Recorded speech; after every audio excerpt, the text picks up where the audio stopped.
सरकारला ड्राफ्ट दुरुस्तीच्या नावाखाली वेळ मारून द्यायची आहे। मनोज जरांगेंची सरकारवर टीका। उपोषण सोडायला आलेले मंत्री कुठे आहेत? जरांगेंचा सवाल।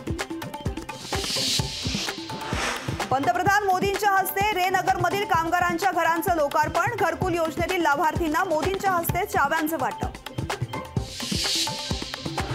सोलापुरात भाषणादरम्यान पंतप्रधान नरेंद्र मोदी भाऊक, तर तुम्ही जे दिवस पाहिले ते मुलांना पाहावे लागणार नाहीत, पंतप्रधान मोदींचं वक्तव्य। 2024 मध्ये भाजपचंच सरकार येणार। तिसऱ्या कार्यकाळात भारत टॉप 3 अर्थव्यवस्थेमध्ये येणार, पंतप्रधान नरेंद्र मोदींनी व्यक्त केला विश्वास। देशात 2024 ला पुन्हा मोदी सरकार येणार। इस बार मोदी सरकार आणि 400 पार, मुख्यमंत्री एकनाथ शिंदेंचं वक्तव्य। संघर्ष करणारे दुसरे होते आणि लाभ घेणारे दुसरेच आहेत। राम मंदिरावरून उद्धव ठाकरेंचा भाजपवर जोरदार निशाणा।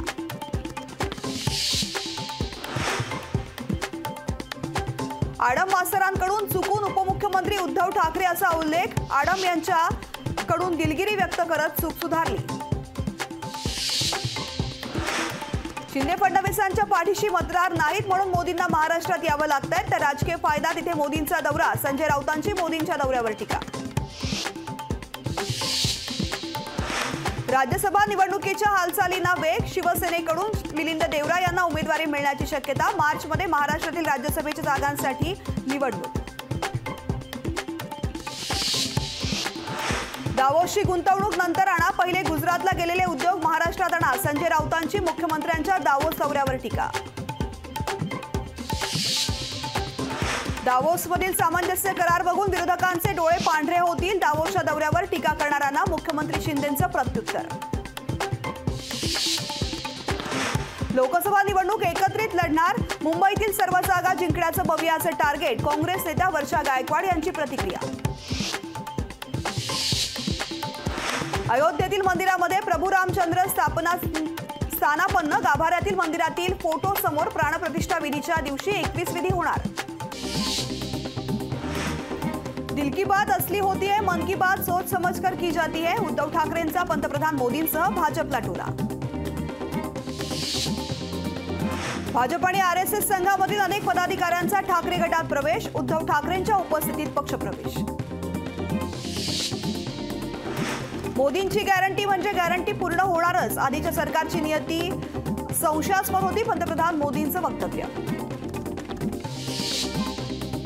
मुंबईतील चेंबूरमध्ये ठाकरे गट शिवसेना आमने सामने। शाखेचा ताबा घेण्यावरून दोन्ही गट आमने सामने। शाखेच्या परिसरात तगडा बंदोबस्त। मराठा आंदोलकांकडून मुंबई आंदोलनासाठी जागेची जरांगेंची व्हॅनिटी सोय। मराठा समन्वयक गंगाधर काळकुटेंकडून व्हॅनिटी व्हॅनची सोय।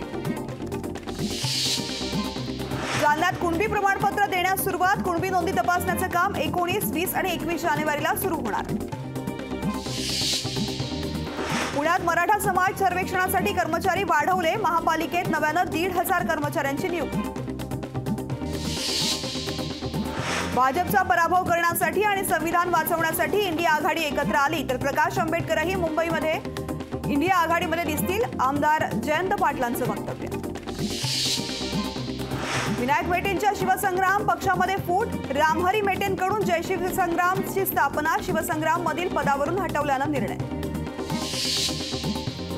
भूमिपूजन सोहळ्याच्या जाहिरातीवरील काँग्रेसच्या पोस्टरवर शिवसेनेच्या मंत्र्यांचा फोटोमुळे जिल्ह्यात राजकीय चर्चांना उधाण। वाढवण बंदर संघर्ष समितीच्या जनसुनावणीला विरोध केल्यामुळे प्रशासन सतर्क। पालघरमध्ये पोलिसांचा तगडा बंदोबस्त। छत्रपती संभाजीनगरच्या पाण्याच्या प्रश्नावर मुख्यमंत्र्यांनी लक्ष घालावं। छत्रपती संभाजीनगर खंडपीठाचे मुख्यमंत्री शिंदेंना निर्देश। सिंहगडावरील खाद्यपदार्थ विक्रेत्यांचं पुनर्वसन होणार। खाद्यपदार्थ विक्रेत्यांना मिळणार हक्काचे स्टॉल। लोकशाही मराठी ऐका, पहा, जागरूक रहा।